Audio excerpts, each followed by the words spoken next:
wildfires of 2011 were some of the worst disasters in Texas history. In that year, over 30,000 wildland fires consumed roughly 4 million acres and destroyed nearly 3,000 homes throughout the state. In a dry climate such as ours, and especially on windy days, wildfires can strike at any moment. But there are steps we can take to protect property and save lives. In this series of videos, we will look at the 4 steps that are essential to combating wildfires. They are: prevention. Most fires are started by humans, and it's because of carelessness or things that are preventable and they just don't think about. Preparedness. We should always be prepared just in case a wildfire does start and approach our property. Response. Fighting a wildfire, fighting any fire in any brush is an extreme challenge. And recovery. Neighbors were helping neighbors the best that they could. First responders were on the scene.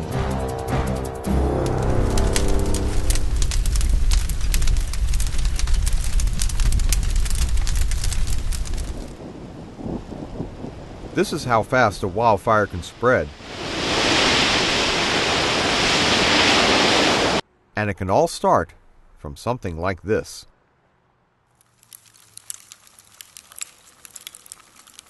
Tossing cigarette butts out windows causes a large number of roadside fires. Almost all wildfires are man-caused. A person did something that caused that fire. It's because of carelessness or things that are preventable and they just don't think about.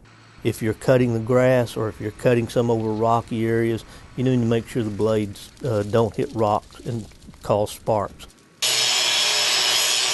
And once that first spark is lit, it doesn't take much for the fire to grow. In September of 2011, what we refer to as the Labor Day fires started. And what led to that was that Central Texas had been in an exceptional drought for a long period of time. And then we have a day where the humidity drops very low and the winds come up very high, so that any fire that starts is very hard to stop, and it just literally became a wildfire that day. Not many of those fires are intentionally set to damage other people's property, but people start fires that start out as a helpful fire. They intended to be burning trash or clearing right-of-ways, and a fire is allowed to get out of control. Or they fail to maintain their equipment and have a fire that's due to friction heating. Of course, not all wildfires are caused by humans. There are a few naturally caused fires in Central Texas, not very many. The most common cause of natural fires in Central Texas is lightning. Still, for the most part, fires are preventable. Homeowners can do a whole lot. Number one is keeping combustible materials at a safe distance away from the house. It gets to thinking about what you're doing. Certainly if we take care, if we handle things like gasoline, barbecuing on the back porch. Barbecue pits should be at least 10 feet away from the home. Quite often we see barbecue pits up on a deck and near a combustible rail.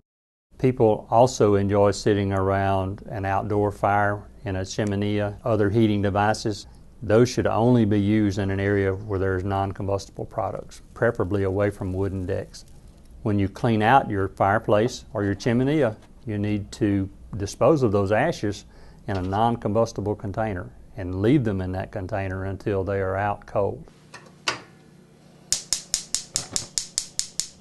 Naturally, there are also indoor fire sources to be aware of. Cooking is the most common cause of fires in homes. If you're cooking, you need to stay with the cooking at all times. Do not go off and leave your cooking unattended. Have a means to control a fire in your kitchen available to you at all times. A portable fire extinguisher, a large flat lid bigger than the pot that you're cooking in. Other causes of fires in homes are candles being placed too close to combustibles. Cake candles have a history of starting fires in homes. Another source of heat for fires in homes is space heaters. A space heater by its very nature needs at least 3 feet of clearance to any combustible. Central heating units in your home should also be checked at least annually by a licensed contractor. Central heat units are common causes of fires in homes. Number 2, consider and take appropriate action on an order concerning outdoor burning in the unincorporated areas of Travis County. One more way residents can prevent fire is to comply with burn bans when they're in place. Burn bans are enacted by Commissioners Court when they feel that the degree of fire danger has elevated to the point that there is a significant danger to the public.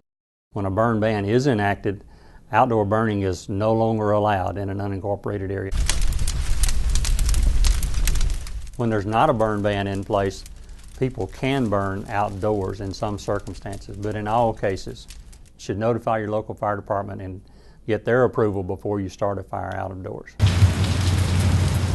Tragedies like this can be avoided if we're all willing to take an ounce of prevention.